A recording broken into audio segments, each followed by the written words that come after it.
যাদের ব্রেইন বা বুদ্ধি আছে তাদের জন্য আজকের ভিডিও। এই ভিডিওতে রয়েছে এপিজে আব্দুল কালামের একটি মূল্যবান বাণী।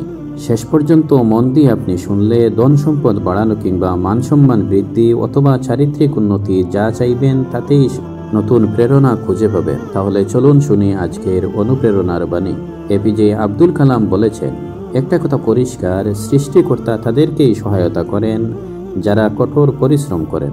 অর্থাৎ যে পরিশ্রম করে না তাকে স্রষ্টা সাহায্য করেন না। উদাহরণস্বরূপ আমরা সকলেই জানি, একটা বৃক্ষ বা গাছ আমরা রোপণ করি, কিন্তু তাতে ফসল ধরান স্রষ্টা বা আল্লাহ। মনে করুন একটি আম গাছ যদি রোপণ করা হয় তাহলে তা থেকে আম আশা করা যায়। আম গাছ রোপণের পরিশ্রম করার ফলে এই গাছে আম দেন আল্লাহ। কিন্তু আপনি যদি আম গাছ রোপণ না করেন তাহলে তাতে আম পাবেন কি করে? অর্থাৎ আম গাছ রোপণের পরিশ্রম আপনাকে প্রথমে করতে হবে, তারপর এর ফসলের আশা আপনি করতে পারেন।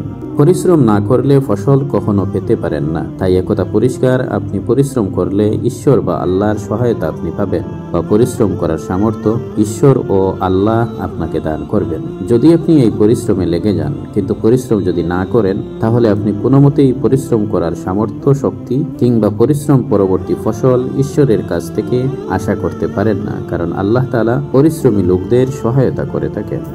দর্শক বন্ধু, আমাদের চ্যানেলটি সাবস্ক্রাইব করা না থাকলে এখনই সাবস্ক্রাইব করে নিন, আর কষ্ট না হলে ভিডিওতে একটা লাইক দিয়ে দিন। আজকের ভিডিও এখানেই শেষ করে নেই, দেখা হবে আরেকটি নতুন ভিডিওর মাধ্যমে। ভালো থাকুন, সুস্থ থাকুন, এই দোয়া রইল। আল্লাহ হাফেজ।